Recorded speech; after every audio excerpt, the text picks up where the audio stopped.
Hello साथियों, hidden IQ study cell में आप सभी का स्वागत है। आज हम यूजीसी नेट राजनीति विज्ञान का पेपर सॉल्यूशन करने वाले हैं और आज ये पेपर हम वाक्य सहित हल करने वाले हैं। हमारा पहला प्रश्न है, आदर्श शासक के कर्तव्य का विवरण निम्नलिखित में से किसमें है? प्लेटो का रिपब्लिक, अरस्तु का पॉलिटिक्स, महाभारत का शांतिपुर और रूसो का सोशल कॉन्ट्रैक्ट। तो इसका सही आंसर होगा प्लेटो का रिपब्लिक। प्लेटो की रिपब्लिक में आदर्श शासक के कर्तव्यों का उल्लेख है। प्लेटो ने कहा था कि प्रत्येक व्यक्ति को उसका निर्दिष्ट कार्य सौंपना चाहिए, यानी उसको वही कार्य सौंपना चाहिए जो वो कर सकता है। और इसमें प्लेटो ने कहा था कि प्रत्येक वर्ग को एक दूसरे कार्य में हस्तक्षेप नहीं करना चाहिए। यानी प्लेटो ने 3 वर्ग बताए थे, शासक वर्ग, उत्पादक और सैनिक वर्ग। इन तीनों को अपनी क्षमता के अनुसार कार्य करना चाहिए और एक दूसरे के कार्य में हस्तक्षेप नहीं करना चाहिए। हमारा अगला प्रश्न है, एक व्यक्ति अपने पिता की मृत्यु को तो भूल सकता है परंतु प्रेरक संपत्ति की हानि को नहीं। ये किसने कहा था? मैकियावेली, होब्स, लेनिन या माओ? इसका सही आंसर होगा मैकियावेली। मैकियावेली ने कहा था कि एक व्यक्ति अपने पिता की मृत्यु को भूल सकता है परंतु प्रेरक संपत्ति की हानि को नहीं। निम्नलिखित में से समुदायवादी दार्शनिक कौन है? निम्नलिखित में से समुदायवादी दार्शनिक कौन है? Ernest Barker, Morris Caston, Frederick Hayek या माइकल सैंडल? तो इसका सही आंसर होगा माइकल सैंडल। माइकल सैंडल एक समुदायवादी दार्शनिक है और इनके साथ वोल्जर और टेलर का भी नाम इनसे जुड़ा हुआ है, यानी वोल्जर और टेलर को भी समुदायवादी दार्शनिक कहा जाता है। क्रेडो ऑफ रिवेलेंस किसका मुख्य नारा था? क्रेडो ऑफ रिवेलेंस किसका मुख्य नारा था? व्यवहारवाद का, उत्तर व्यवहारवाद का, उत्तर उदारवाद का या उत्तर आधुनिकतावाद का? तो इसका सही आंसर होगा उत्तर व्यवहारवाद का। उत्तर व्यवहारवाद को व्यवहारवाद का अगला चरण कहा जाता है और उत्तर व्यवहारवाद के प्रमुख नारा है केडो प्रिवेलेंस, यानी प्रासंगिकता एवं कार्यवाही। क्रांति सिद्धांत के पुनरुत्थान पर किसके द्वारा दृढ़तापूर्वक बल दिया गया? David Truman, Gabriel Almond, John Rawls या मॉरिस डुवर्जन? तो इसका सही आंसर होगा जॉन रॉल्स। जॉन रॉल्स ने पुस्तक थ्योरी ऑफ जस्टिस जो 1971 में लिखी गई थी उसमें राजनीतिक सिद्धांत के पुनरुत्थान के बारे में बात कही है।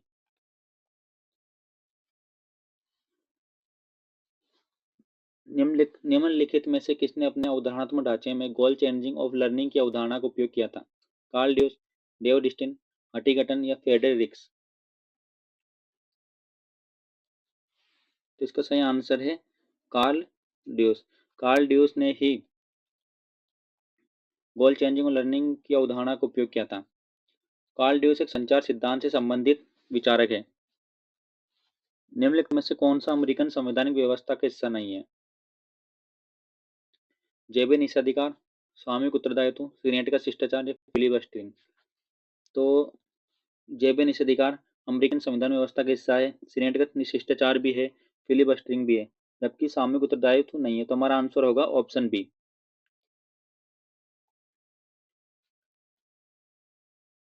क्योंकि सामूहिक उत्तरदायित्व अमेरिकन संवैधानिक व्यवस्था का हिस्सा नहीं है, क्योंकि वहां पर संसदीय शासन प्रणाली के स्थान पर अध्यक्षात्मक शासन प्रणाली को अपनाया गया है।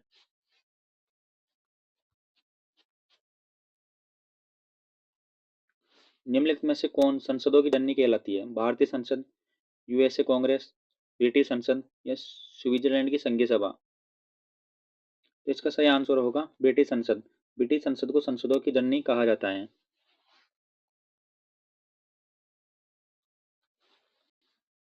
द्वितीय सदन के सदस्यों का चुनाव किस देश में इकाई के लोगों द्वारा किया जाता है? भारत, यूएसए, स्विट्जरलैंड या यूके? तो इसका सही आंसर होगा ऑप्शन बी, यूएसए और स्विट्जरलैंड। निम्नलिखित में से किसने एक पार्टी व्यवस्था को व्यापक एक पार्टी व्यवस्था और संकीर्ण एक पार्टी व्यवस्था, सत्तावादी एक पार्टी व्यवस्था में वर्गीकृत किया? जेम जब डुवर्जन, जीन ब्लांडेन या ला पालोम्बरा? तो इसका सही आंसर होगा जेम्स जंप। भारत में संसद के संयुक्त अधिवेशन की अध्यक्षता कौन करता है? भारत का राष्ट्रपति, भारत का उपराष्ट्रपति, लोकसभा का अध्यक्ष या भारत का न्यायाधीश?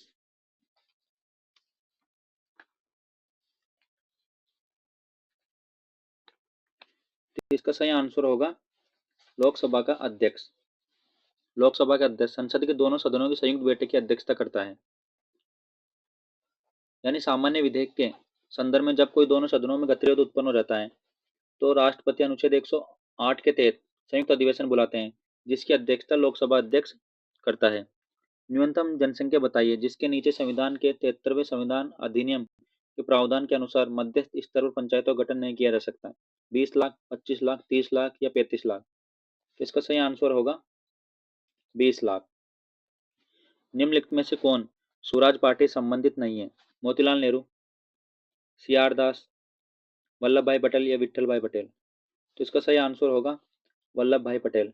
मोतीलाल नेहरू स्वराज पार्टी संबंधित है, सी आर दास है, विठल भाई पटेल है। स्वराज पार्टी गठन कांग्रेस के विरोध में किया गया जिसके अध्यक्ष थे सी आर दास और मोतीलाल नेहरू सचिव बनाए गए थे। विठल भाई भी इसके सदस्य थे। तो इसका सही आंसर होगा वल्लभ भाई पटेल। निम्नलिखित में से आयोग ने पिछड़े वर्गों में क्रीमी लेयर की पहचान की थी? बीपी मंडल आयोग, रामनंदन आयोग या काका कालकर आयोग, मुंगेरी लाल आयोग। तो इसका सही आंसर होगा ऑप्शन ए बीपी मंडल आयोग जिसकी स्थापना 1979 में की गई थी। बीपी मंडल आयोग की स्थापना कब की गई थी? 1979 में।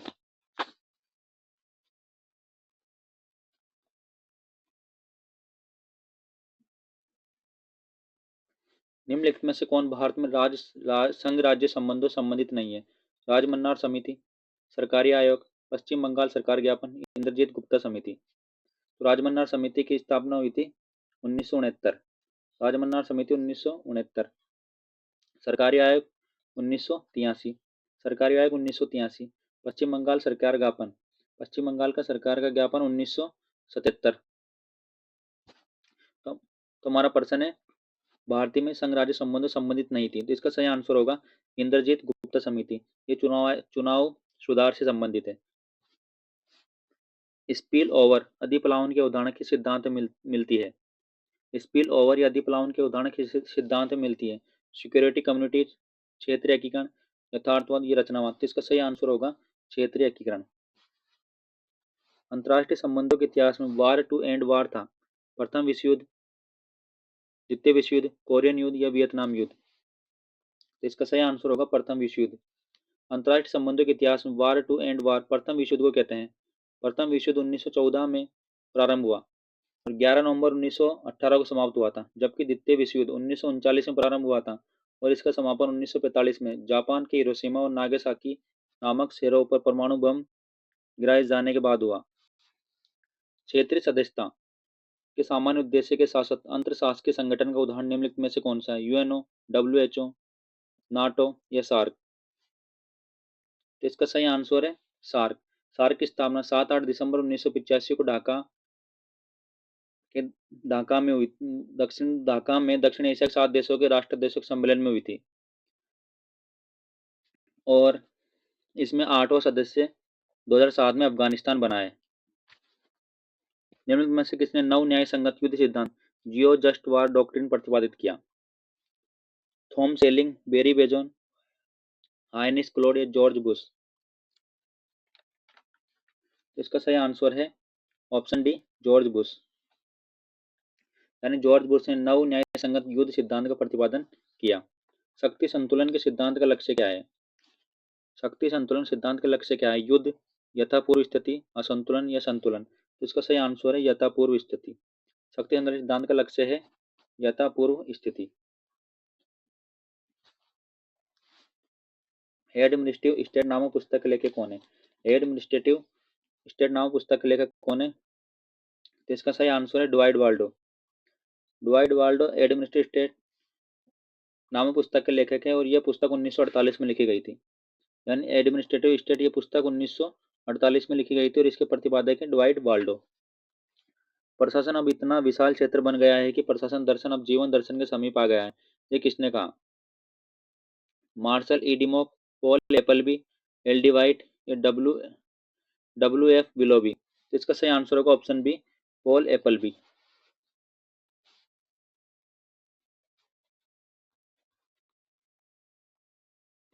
लोक निगम प्रकार का प्रशासन क्या हासिल करने की चेष्टा करता है? कारोबारी दक्षता, नौकरशाही की लोकतांत्रिक वैधता, प्रशासन में लोगों की सहभागिता, सार्वजनिक जवाबदेहिता का कार्यभारी दक्षता के साथ मिश्रण। तो इसका सही आंसर होगा ऑप्शन डी सार्वजनिक जवाबदेहिता का कार्यभारी दक्षता के साथ मिश्रण। निम्नलिखित युगों में से कौन सा उत्तम शासन का सार है? विधि का शासन और नियमित चुनाव, नौकरशाही कमी, विधि का शासन और वैश्वीकरण, पारदर्शी और जवाबदेही प्रशासन। तो इसका सही आंसर है पारदर्शी और जवाबदेही प्रशासन।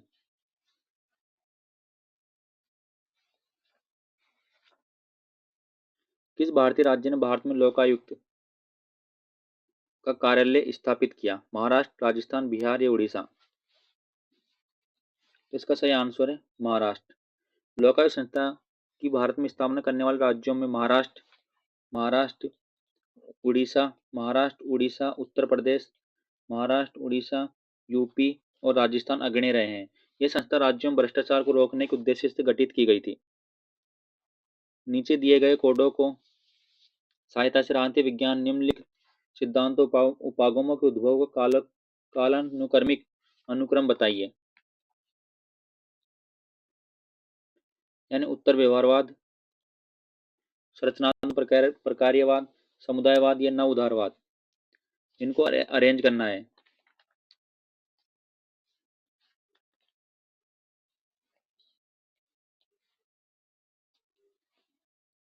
तो सबसे पहले आया था संरचनात्मक प्रकार्यवाद, जो गैरिबेल आमंड ने दिया था। फिर उसके बाद आया उत्तर व्यवहारवाद, उसके बाद आया उत्तर व्यवहारवाद, फिर उसके बाद आया समुदायवाद, फिर सबसे लास्ट में है नव उदारवाद। तो इसका सही आंसर होगा ऑप्शन सी। सबसे पहला है संरचनात्मक प्रकार्यवाद, फिर आया उत्तर व्यवहारवाद, फिर उसके बाद आया समुदायवाद, फिर उसके बाद आया नव उदारवाद।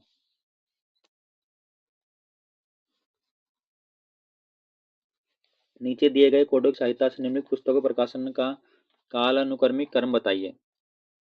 ए grammar of politics, a grammar of politics 1925 में लिखी गई लास्की द्वारा। ये पुस्तक लिखी गई 1925 में लास्की द्वारा। ग्रामर ऑफ पॉलिटिक्स 1925 में लास्की द्वारा लिखी गई। The end of the history and the last man, यह पुस्तक लिखी गई 1992 में फ्रांसिस फुकुयामा द्वारा। Two treatises of government, John Locke द्वारा यह पुस्तक 1689 में लिखी गई। अनार्की स्टेट एंड यूटोपिया, यह पुस्तक 1974 में रॉबर्ट नोजिक द्वारा लिखी गई थी। 1974 में रॉबर्ट नोजिक द्वारा। इसमें सबसे पहले कौन सी लिखी गई थी? तो इसमें सबसे पहले आई थी two treatise on civil government, यानी इसका सही आंसर होगा ऑप्शन सी।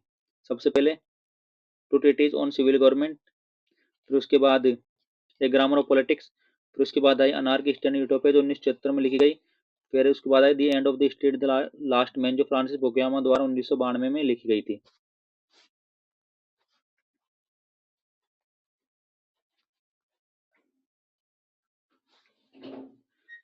रूसो ने बताया था सामान्य इच्छा शक्ति। रूसो ने बताई थी सामान्य इच्छा शक्ति। लॉक ने बताया था शासित की सहमति। लॉक ने बताई थी शासित की सहमति। हीगल ने बताया था पृथ्वी पर ईश्वर की यात्रा, और रोल्स ने बताया था अज्ञानता का पर्दा।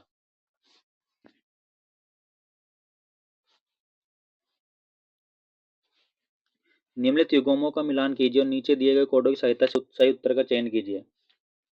आगत निर्गत विश्लेषण किसने दिया? तो आगत निर्गत विश्लेषण दिया था डेविड स्टर्न ने। इनपुट आउटपुट मॉडल दिया था डेविड स्टर्न ने। और संपर्क वर्ग संचरण ये दिया था पेरेटो ने।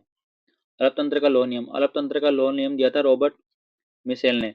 और संरचनात्मक प्रक्रियात्मक उपागम की बात की थी गैरिबेल आमंड ने। निम्नलिखित युगों में से कौन सा सही सम्मिलित है? डेविड स्टर्न ने उत्तर आधुनिकतावाद, सिराइट्स मिल गिल्ड समाजवाद, जीडी अचकोल। यानी इसमें हमें सही उत्तर का चयन करना है, यानी मिलान करना है। तो डेविड स्टर्न ने दिया था, डेविड स्टर्न ने बात की थी राजनीतिक व्यवस्था की। डेविड स्टर्न ने बात की थी राजनीतिक व्यवस्था की। और सिराइट्स मिल ने बात की थी शक्ति अभियान की। सिराइट्स मिल ने बात की थी शक्ति अभियान की। और जीडी अचकोल ने बात की थी गिल्ड समाजवाद की। और डेरिडो ने बताया था उत्तर आधुनिकतावाद।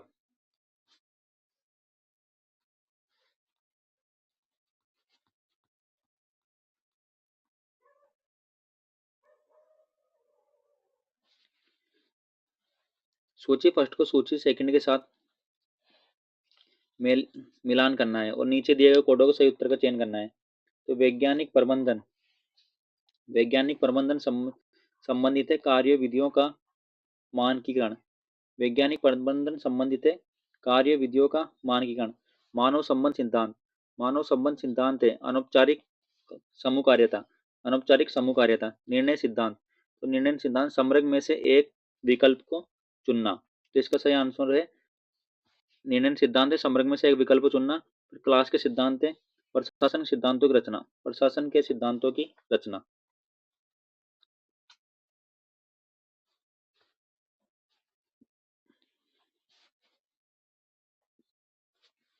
वैश्वीकरण का विवरण और लेखक। सामाजिक संबंध, सामाजिक संबंध विश्व अर्थव्यवस्था के एकीकरण, क्षेत्रीय समय। तो इसमें सामाजिक संबंध, तो सामाजिक संबंध ये थे गिडेंस ने, सामाजिक संबंध की बात की थी गिडेंस ने।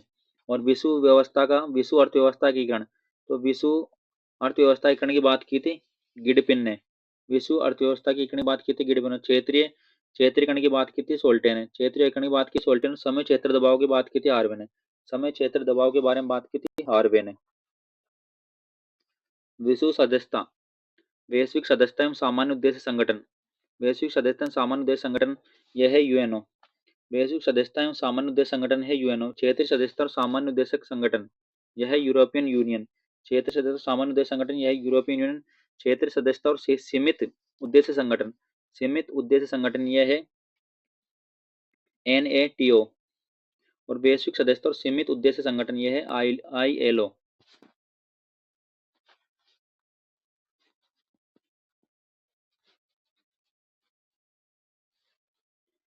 रीगा की सुक्ति, रीगा की सुक्ति शीत युद्ध को उद्भव, रीगा की सुक्ति संबंधित है शीत युद्ध के उद्भव से। सिनाट्रा सिद्धांत, सिनाट्रा संबंधित पूरी यूरोपियन मित्र राष्ट्र, पूरी यूरोपियन मित्र राष्ट्र संबंधित है सिनाट्रा सिद्धांत। माल्टा सम्मेलन, माल्टा सम्मेलन शीत युद्ध का अंत, माल्टा सम्मेलन संबंधित है शीत युद्ध के अंत से। और जेनोवा प्रोटोकॉल, जेनोवा प्रोटोकॉल संबंधित रासायनिक शस्त्रों का उपयोग और अवैध घोषित करना।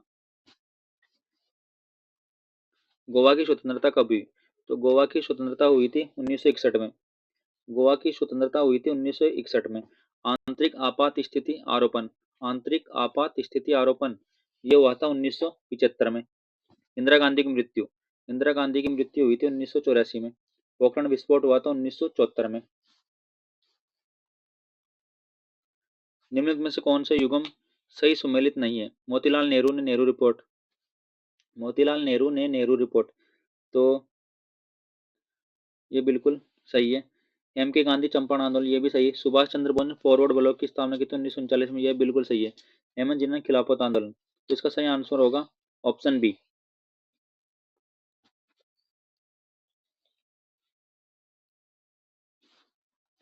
निम्नलिखित सिद्धांतों के उद्घोषित होने का सही क्रम बताइए। ट्रूमैन सिद्धांत, निक्सन सिद्धांत या आइजन हावर सिद्धांत या मुनेरो सिद्धांत। तो सबसे पहले आएगा मुनेरो सिद्धांत, फिर उसके बाद आएगा ट्रूमैन सिद्धांत, फिर उसके बाद आएगा आइजन हावर सिद्धांत, फिर सबसे लास्ट में आएगा निक्सन सिद्धांत। यानी सबसे पहले आएगा मुनरो सिद्धांत, तो इसका सही आंसर होगा ऑप्शन डी 38वां%। यूएनओ के निम्नलिखित सेक्रेटरी जनरल की उनकी नियुक्ति के समय क्रम में व्यवस्थित कीजिए। तो सबसे पहले नियुक्ति हुई थी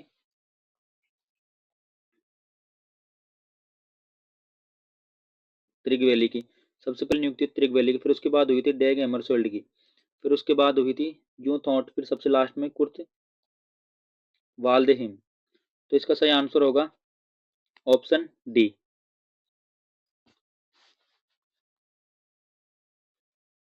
रॉल्स का न्याय सिद्धांत राजनीतिक और नैतिक दर्शन में शक्तिशाली, गहन, सूक्ष्म, व्यापक और व्यवस्थित कार्य है अभिकथन। फिर तर्क दिया गया है राजनीतिक दर्शन को अब या तो रोल के सिद्धांत के अंदर कार्य करना चाहिए या स्पष्ट करना चाहिए,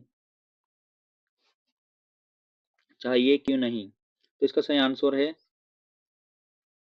ए और दोनों सत्य है और एक ही सही, आर एक का सही स्पष्टीकरण है। अरविंद के लिए सच्ची राष्ट्रीयता सनातन धर्म है, तो ये बिल्कुल सही है। सनातन धर्म से अरविंद का अभिप्राय पारंपरिक धार्मिक अनुष्ठान था, तो ये बिल्कुल गलत है। तो इसका सही आंसर है, इसका सही आंसर है ए सत्य है पर आर असत्य है, ऑप्शन सी।